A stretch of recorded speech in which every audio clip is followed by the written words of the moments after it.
Ladies and gentlemen, we are live. Please don't forget to subscribe.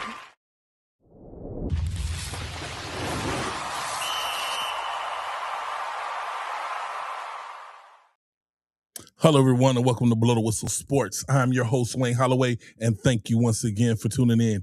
Please like, subscribe, and share. And like always, if you want to see something on our show or you have a bright idea that you want to see us implement on this show, drop them in those comments below or hit us on any one of our social media outlets. Holler at us, we holler back. Yes, the NBA Finals, it's in the book. Yes. Woo! We have a new champion at the top of the hill. And it's been a long time coming. But before we get into all that, first, let me introduce you to my co-host. And he goes by the name of Mr. Steven Rubain. How you doing, sir? Man. Fantastic. Great today. Into a lot fantastic. Going to get into all this great sports news. Yes, sir. How you feeling? How are you been doing? I'm good. You know, I've been getting a lot of recognition for being able to call it, and they went back to when I called the Super Bowl with the score of the Super Bowl. Then they went back even further when I said the Rams are going to win. It's starting to feel a little good up in here. It's starting to feel a little good. Should we call you Packadonis? Should we call you Packadonis? Not yet. I need to have a new title. I had to put a take on Nostradamus, and since you are the great predictor, we have to. It's wonderful. Feels wonderful. Well, I'm glad you're feeling so great.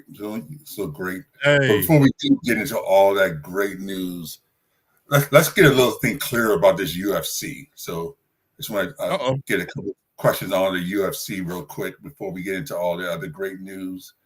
Because there were a couple comments I saw that were kind of confusing. I just want to make sure we can clear up a couple of things about that wrestling UFC battle that we had on Sunday. Freedom 250. Number one, I think the first thing that was kind of misconstrued is that people felt that if you are a UFC fan, that makes you MAGA, or that people associate that UFC is associated with MAGA, and that's not the case at all.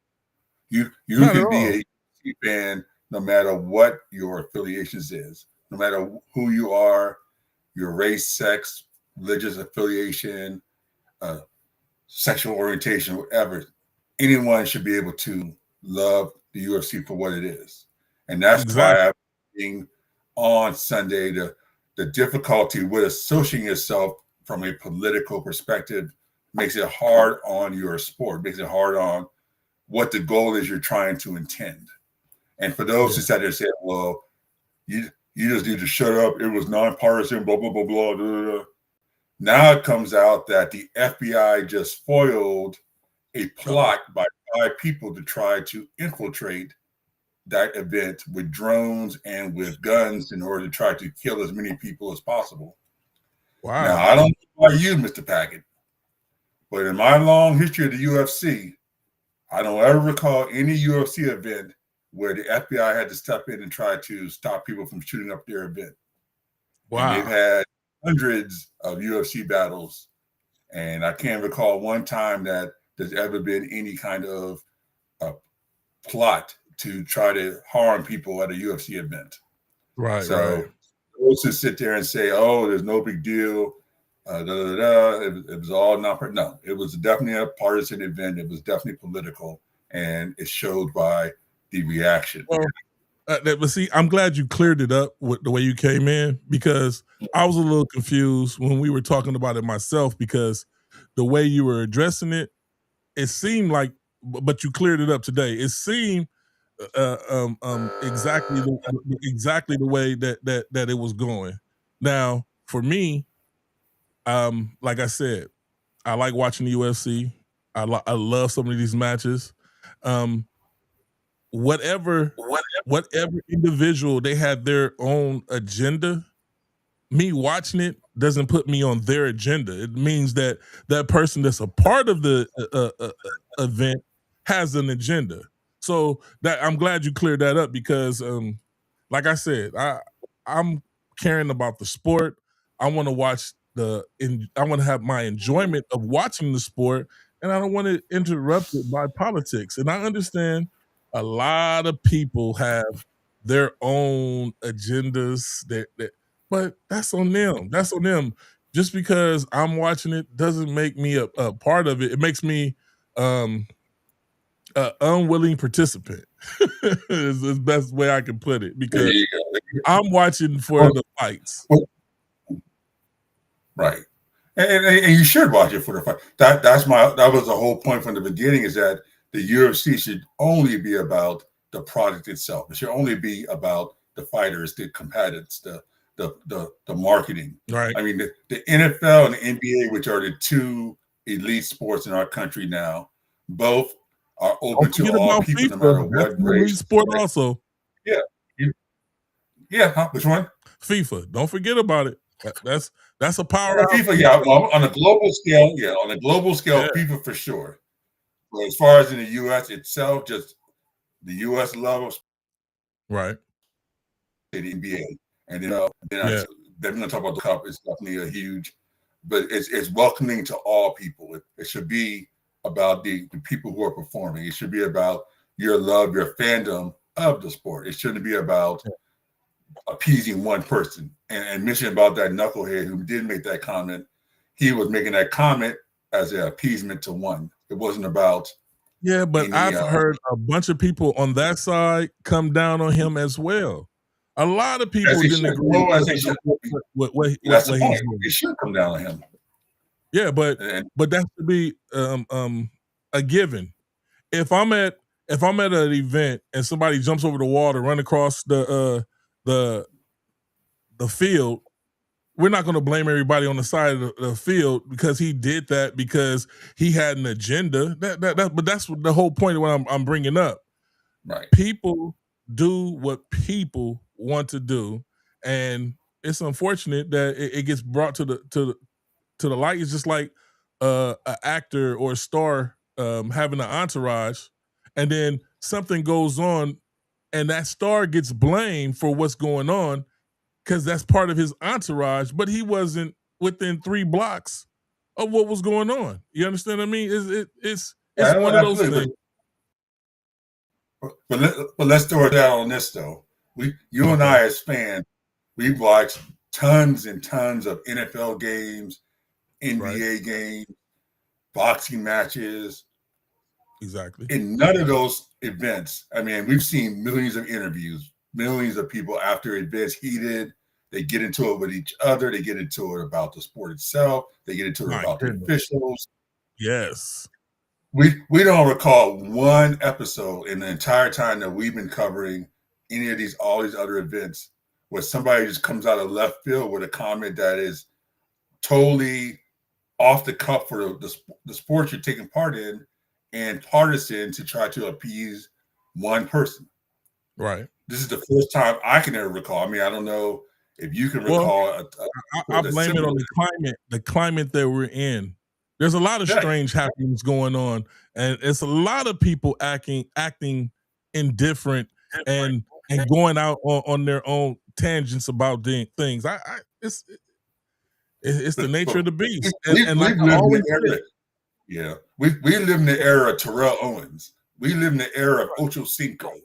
We live in the era of Pac-Man Joe. I mean, we had people who were just totally outrageous comments. Made totally none of them made anything that's anywhere close to being associated from someone that totally irrelevant.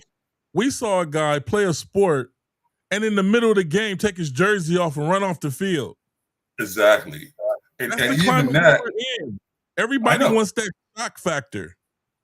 Everybody wants to be able now he has a platform because now he's drawn from the platform of the UFC. I wouldn't be surprised if he has a podcast soon and he's trying to elaborate off of what he did. I wouldn't be surprised. Of course. And to point out that though, that guy, once he walked off the field, he was done with the NFL. The NFL was not going to let him come back after he did that. So that's the key is the sport itself has to hold that person accountable.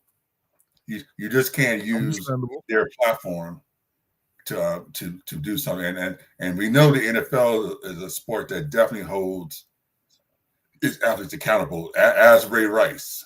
Nobody's above the shield. The shield will always be protected. Nobody. Exactly. Everybody's expendable when it comes to the shield. You got to understand that. Understood. So, yes, I just wanted to get into that a little bit, just kind of touch on that, get that clarified. I'm glad you cleared that up, Steve. Because but now that we got that clarified. But I'm glad you cleared it up. Where are we going now? We're going to go with the NBA, a sport that does appeal to all, the sport that has taken over these last few weeks. Yes, sir. And so the ratings have come in.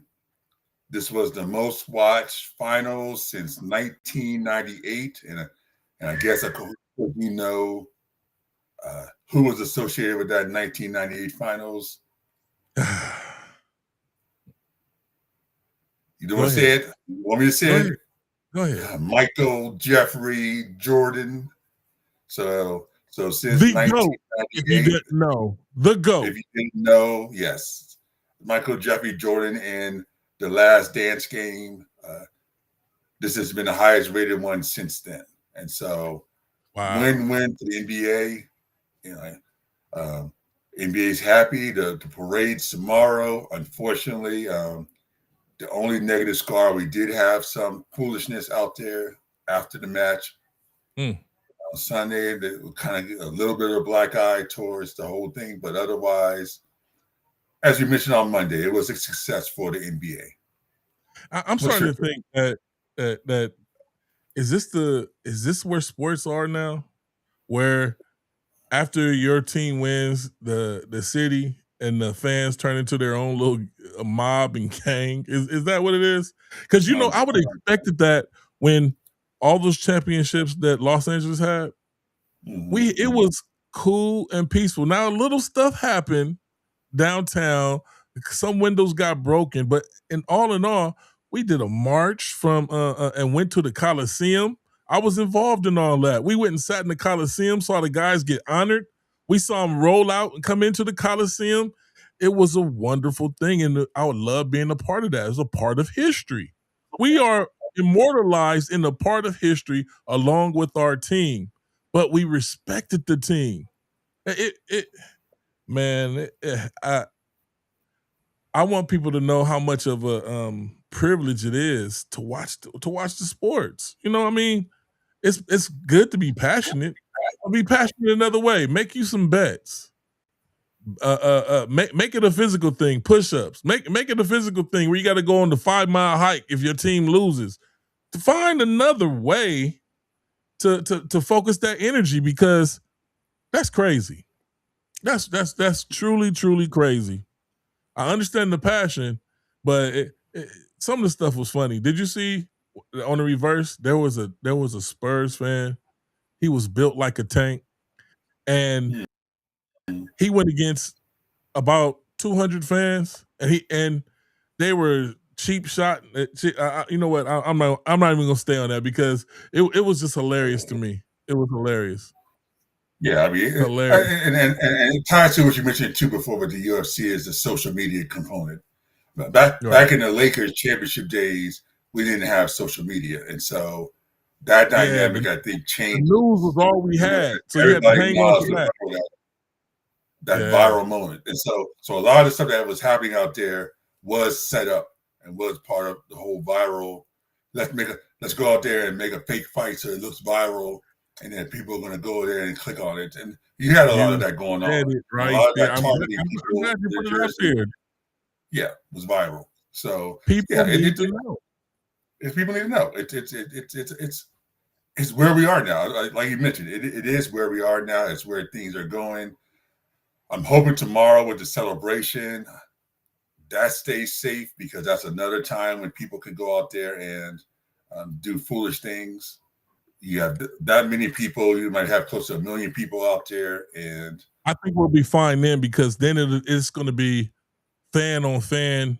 They're going to be fanning out. They're going to be filled with so much emotion. There's no Spurs fans is going to be there celebrating the Knicks. So see, we would think that.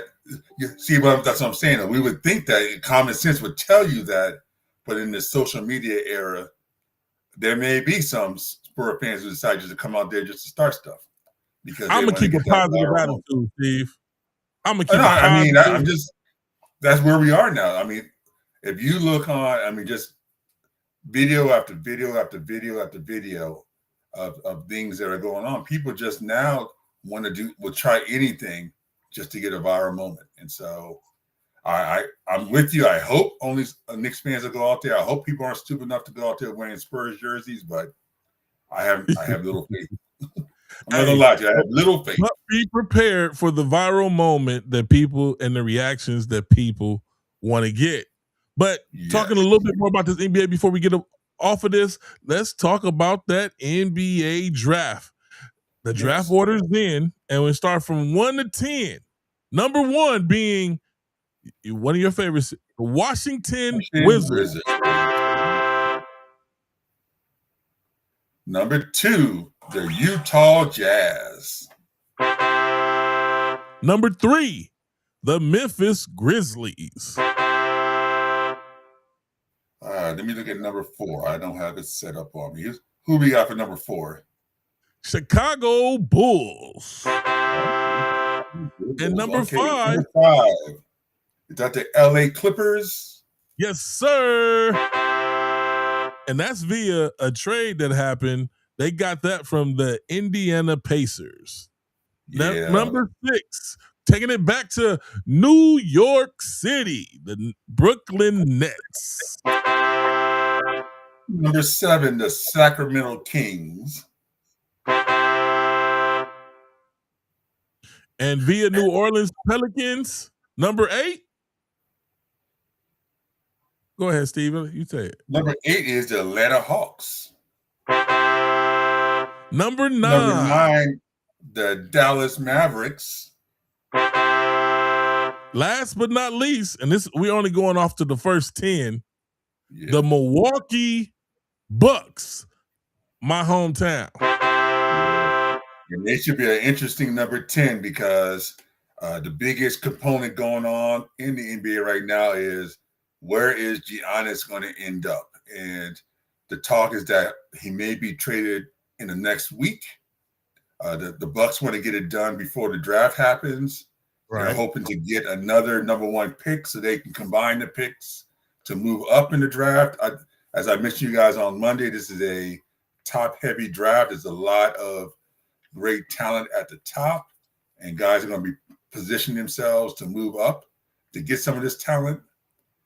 And so throwing some names out there, we have the guy who many people think is the consensus number 1 pick, AJ Debinsa. The Wizards have been talking a lot about him, and so he's looking like the guy that people want to go after. Will the Wizards trade him? We heard today Trae Young, who's currently the point guard for the Wizards, is declining his player option to make himself a free agent. So that's not great news for the Wizards. They were hoping to build a nice nucleus with Trae Young and Anthony Davis. That's not saying that Trae Young can't sign with the Wizards, but odds are great that he most likely probably will not try to sign with the Wizards. So it's a lot going on there. It's a lot to stew because Anthony Davis is another one who may stay, may not want to stay. Right. The Wizards are a team in flux. Let's just leave it at that. Let's give a shout out to Glenn White. He said, Heat Nation. Yes, the Heat. And that's another. And the Heat are also in that Giannis. Apparently, that's the team Giannis wants to go to, is the Heat. The Heat are trying to make it happen. There's a lot of loose pieces. There's some people that the Heat want to try to get rid of. They got high contracts. They got to try to maybe pull a third team in there. to make it happen. So the Heat and the Celtics are the two big ones that people are looking at for that move. This is going to be they have an immortalized phrase. The heat is on. The heat is on because, as we all know, Miami is Miami, and they're always going to be able to be in the mood for top talent. So this will be a huge move. If they can get Giannis, this will be one of those generational trades. So keep your eyes on that. That's the big news is what's going to happen with Giannis. White. Thank you for tuning in, sir. We appreciate you. We appreciate you. So, so those are the big moves so far. And then, of course, the one you always hate for me to talk about is what's LeBron going to do? Is he going to stay in LA? Is he going to go to Cleveland, New York, San Antonio? I thought you were going to talk about that at the beginning. I know that's your guy. I know that's your guy. It's going to be out there. Apparently, it looks like the LeBron team. Steve works for Blow the Whistle Sports, but he is the perfect person to represent LeBron in any shape, form, or fashion. He will not let you down. He is your guy. I just keep it real. Look, I associate with greatness. Listen to me. I associate with greatness, and in my generation, he's been the greatest player I've seen, and that's including the Jordan era and the Kobe. When you talk about LeBron, I feel like y'all grew up together. You know everything about him. Like, man. I just associate with greatness. He can do no wrong in Steve's book. Let me just tell you that. No wrong. I've seen two great ones, like I said, in my lifetime. One, Tom Brady, and two, LeBron James. Man. And anyone want to challenge those two, we call it for what it is. Hey, I'm all with you with the Tom Brady. I'm all with you with the Tom Brady. Tom Brady, woo! Yes, sir. I'm with you with that one. They are the ones who transcend their sport. Yes, Tom Brady did transcend his sport. He transcended the sport. He's bigger than the sport itself. So. Hey, LeBron, he did change the sport. Yeah, you're right. He did. He's made a lot of people a lot of money by the move that you are so controversial by. No doubt. But hey, all I can say is our used to be wonderful weekend where we get the slam dunk contest. Yes. Boom, boom, boom, boom, dun, dun. Yeah, he changed it. Bang, bang. I'm going to close it up by the great Isaiah Thomas. Isaiah Thomas, they asked him about LeBron James's greatness. You talk about another man that's scoring. Yes. Isaiah, the guy that the greats, they respect but laugh at the same time. Go ahead. Tell me, what did Isaiah say? Only people who laugh at him are the Jordanites. But as I was saying. I've seen Magic and Jordan off laughing after they talk to him. He looks a little pissed every time he sees both of them. And him and Magic used to have a great relationship. I don't get it. Yeah, well, anyway, as I was mentioning, Isaiah Thomas talked about the greatness, and he mentioned about the fact that players back in his day didn't have a choice. They had to stay with the teams they were with. They didn't like the players on those teams, but they had a choice of you either had to take me or take him. And usually most times they would give it to that other guy, whether it's the coach, player, etc. Whereas LeBron was the first one that marketed on himself, and he said greatness for the NBA because now players control their destiny rather than having their destiny being controlled. Hey, whenever you're a groundbreaker and a game changer, hey, you got to expect what you get because it's different. It's uncharted territory. Nobody's done that. It's not. It wasn't respected, but now it's a changing game. The changing of the guard. So we'll see. We see how it's evolved. I get it. I understand. We remember a time when Magic signed his 30-year, $30 million contract. And everybody was like, "Oh my God, $30 million! Oh, that's so insane!" And now $30 million is a mid-level contract. Hey, he got abused because some of the people that get the contracts now they don't even have an inkling, a fingernail of talent like Magic Johnson had, and he sang for all those years. It's a changing game. But where are we going now, Steve? Well, we got to get to that World Cup. We got to get global because we've had a pretty solid first week of this World Cup. And today, it's weird. Soccer is the one sport where you can have a tie and it could be a win for the team that was part of the tie. There's no other sport that a tie can be a major win for a team. That's the part of the game I have to get used to. Yeah, it is a weird part because we're so used to sports where either you win or you lose. And if you Why have don't a they tie, have a sudden death, Steve? So it's no ties. Why don't they have next point wins? What's wrong with that? Well, the World Cup wants to keep it traditional with the rules of how they did it back in the day, where they did keep the tie as being relevant to scoring. And so the World Cup, now when you get to the elimination rounds, you do have sudden death. You do have the shootouts. But for the first round, they go back to the old traditional method of scoring where a tie still gets you the point. And so today, go ahead.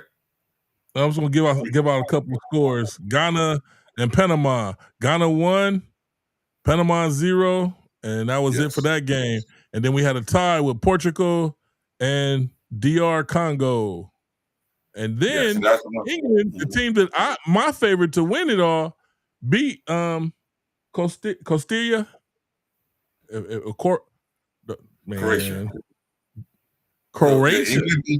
England beat Croatia 4-2. And then the one I was discussing, we're going to bring up, was about Portugal tying the Democratic Republic of Congo. So Congo, who hadn't been in the World Cup for, I think, almost 50, 60 years, had never scored a goal in any World Cup game. Not only scored a goal, but ended up tying the mighty Portugal team, one of the favorites.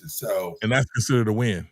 That's considered not just a win, but a major win for Congo and a humiliating defeat for Portugal, who now it's tied. Even though they tied, it's a defeat in their eyes because they assumed they were going to score all over Congo. So now it's going to make it tougher for them to get to the next round because they got two tougher matches coming up. So if they lose any of those two, they could be out. So that's something else. That's what makes the World Cup such an interesting sport, is that you can actually get a tie and then win, and get a tie and then lose, depending on what team you are. Oh, yeah. That was standing for Spain. Spain tied Cape Verde, a little small island off the coast of Africa. And for Spain, it was devastating because they were expected to score all over Cape Verde. So there's this interesting component with. So are you sticking now that we've gone through, I think, almost every team in the first round? Are you still sticking with your England pick? I'm still with England, man. I'm still with England. Nobody should kick me. This is like my third year with soccer. I'm still getting my bearings with me, but these ties kill me. With the I get it, the prestige of even being able to score a point against a team you've never scored on, a team that's supposed to be superior, but we consider it a win just because we tied with you, and the other team thinks they lost when it was just a tie. Hey, it's something else. It's something else, but I'm getting used to it. I'm getting used to it.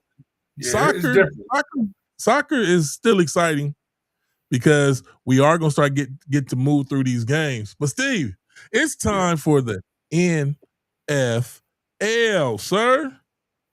What news do you have, man? Well, the biggest story, I don't know if it's even a big story, but unfortunately, this player who just has joined our knucklehead component, Rashee Rice. Here we go. He was released from jail last week. Now Rashee Rice, instead of just addressing it, coming out, just sitting here, look, I made a mistake. It won't happen again. Let's move on. He decides instead he's going to run from the media as he's in the airport, going to wherever he's going to go to. Media is chasing after him. He looks like a scared rabbit running through the airport as media is chasing him. He didn't feel like talking right then, Steve. Why you always on somebody's case?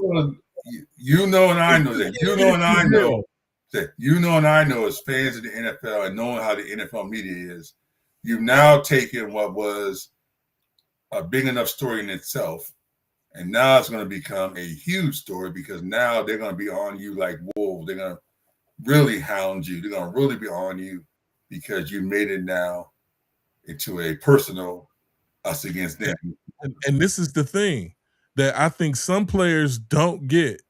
The media is your friends when you appease them, when you give them the story, when you give them a minute of your time. When you do it this way, you become an enemy of the state. And anything minute that you do, they will blow into a whole, make it something when it's not nothing really. Something small that should be brushed off, the media will turn it into a frenzy only because they don't like you. And that's when it comes down to those votes. Yeah. When you're a people person, people like you. When you're a person that is not with the media and don't want to talk, the media is going to eat you for lunch. I'm just going to tell it out there. They'll eat you for lunch. But in other news, the Giants, Kim Scatterbull, even after his injury, came out and said he's not altering how he plays. He's still going to run people over when he plays.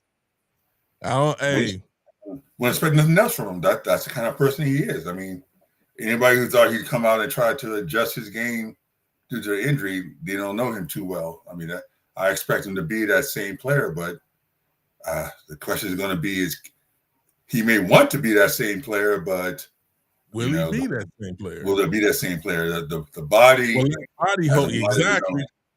There it is. And will that body hold up after that first hit? So we won't know until it happens. So it'll be interesting. I mean, the Giants are going to have an interesting training camp happening between that whole Jackson Dart thing. All right. Apparently, the wide receiver for the Giants is still having some complications from his knee injury. And it's Cam Scatterbull, and I know what's exactly happening with him. And now with a new coach. Right. It's going to be an interesting training camp for them. So, I think we both had already our predictions. We had them in last place anyway. Right. But, never know. We got to give some good news because we always giving out bad news. And when players do bad, Cowboy fans, hey, and to my guy that I talked to yesterday, Cowboy Chris, hey, check this out. Your wide receiver Pickens is not going to hold out. Reporting to minicamp, ready to play. I like it when players know their job and just do their job and let the business handle when the business time handles and let that all get sorted out. But don't deprive the fanatics, the people to buy them jerseys. We want to see you on the field, even in practice, seeing that you're getting ready for the season because it's going down this season. This is going to be a juicy one, Steve. What do you feel about that? Well, yeah. We give George Pickens credit. I mean, George Pickens has to realize 3 years ago, he was a number 2 disgruntled wide receiver in Pittsburgh. When they had Metcalf and not Metcalf, but they had what's his name at number 1 over Pickens. Now you got a chance to hit the pay. You get one more strong season this season, and you're going to hit the mother load as far as your contract. Take that franchise tag and run with it. It's question. You're now free. Who do you still consider CeeDee Lamb the number 1, or did Pickens take it from him? Oh no, CeeDee Lamb's number 1. It's still going to be Lamb 1 and then Pickens 2. But that's my point. Pickens now can just be free, go out there and just do your thing, and take that number 1. Yeah, you're being paid as a number 2 with that franchise tag. Run with it. They've already paid CD. CD's already got his guaranteed contract. Right. You now just got to go out there and just show what you can do, free and large. It just everything you do is going to be money. So go out there and do it. So yeah, I like it. I mean, I hope that's going to be right. I like going out there and saying things prematurely, and just getting a general feel of how it feels. Now you know who I picked to win the Super Bowl for next season. Way early, they just now into the mini camps. Mm-hmm. And was KC your pick, or who was your pick? I'm still going. Well, I'm still going with KC until like I said, until I get proved differently. Now, I think we talked about this was before the Rams got Garrett. So we were looking at Buffalo. You were looking at Buffalo yourself, and I was looking at KC coming out of the AFC. Mm-hmm. I mean, until someone's proven different, we got to. We can't look down on the Rams. Rams, especially if they're able to get Aaron Donald to come out of retirement as well. And you get those two. Yeah, you get those two on defense with the Rams offense. They have to be the favorites. All right. I mean, now out of the AFC, you got Buffalo, and while I do agree with you on Buffalo's talent, and we know Josh Allen, what Josh Allen can do. I'm listening. I gotta see him beat KC. It's kind of like that that Jordan versus the Pistons, where the Pistons had Jordan's number. I understand. Until they finally didn't have his number, and he had to go out there on the field, on the court, and take it from the Pistons. And then remember, the whole Pistons walked off the court and refused to shake their hand. Blah blah blah. So this they're going to come down to Buffalo's going to have to take it from KC. So until I see that happen, I got to go with KC. I respect that. That. KC did reload. I'm just saying, they number one wide receiver, always in peril, always something with that guy. Like you said, never a dull moment. No, never a dull moment. I'm not wavering. Buffalo Bills. I trust Mahomes. As much as Rashid Rice is a knucklehead and problem for that organization, right? I trust Mahomes and I trust their coach. And remember, Buffalo's coming into next season with a rookie coach who has zero or middle head coaching experience. Right. That's going to matter come playoff time. That's going to make a big difference. If you've never been there before, you're trying to handle it off the fly. Whereas you got KC, got a coach who's the first ballot Hall of Famer, who's been there, done that with everything. We've seen this before, where a team, the Gruden days, where he's with one team, then the next season he's with the other team, and they're still using the old plays. Buffalo is already in remote control. They've already set up. This guy was with the coach for a long time. All he has to do is improvise off of the game plan that was there already, sir. He'll be just fine. I'm gonna close it out with just like we've never had a rookie quarterback win a Super Bowl, we've never had a rookie head coach win a Super Bowl. So I get it. I get it. It's I'm not gonna say it's a concern, but it's definitely something that you got to take into account when you look at Buffalo. True indeed. Is that we've never had it before. So, I mean, that doesn't mean it can't happen. We've just never seen it before. So, experience means a lot. So, we'll see. Now, that's why we love the sport. I mean, that's the fun part is that we, as fans, we sit here, we look at it, we analyze it, and then we make determinations. So, what's your call? You first. I totally agree with what you just said. Yeah. But so everybody got to hear, I want to put the people on the tone of what we're going to be talking about on a special edition of Blow the Whistle. I've talked about it for weeks and weeks now. Now we're about to deep dive into the land of sports and gambling and this mysterious how everybody, when they bet on sports and then they lose a bet and they say, I lost the bet because the game was tainted, or and better words they use, it was fixed. I'm not a real believer in that, even though I know people cheat. We saw people cheat. We saw people get busted cheating. I just want to know, and this only for 1 minute because we out of time. But I just want you to give me your thoughts. 1 minute. Tell me what's your thought on that whole issue. Well, I'm glad you brought it up because we did miss one thing real quick. Brandon Sorsby, which we discussed about before, the Texas Tech quarterback who was caught gambling his freshman year in college, he has now decided to go to the supplemental draft. The NFL, the pressure by the colleges and wanting to ban playing against them, all the pressure, he just decided, I'm going to go to the draft. So my take on it, I've always felt gambling is tied into sports now big time. I mean, there's a very thin line between what's real and what is controlled or screwed. I mean, construed, we don't know.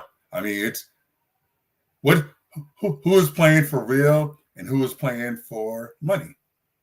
Right. We don't know. I mean, that's the scary part. And now that you have player props where players can actually look ahead of time and say, hey, I only need to score 1 touchdown, 1.5 touchdowns, or get 80 yards. Why wouldn't a player, if somebody's going to pay him big money to score 79 yards instead of 80.5, why not get that 79 yards? Get it.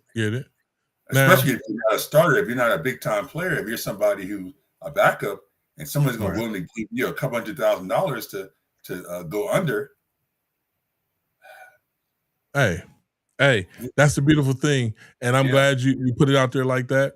I'm going to have a panel where I'm going to ask people these questions. I want to know just how people are thinking about this in general, because it's a big topic. It's a huge topic.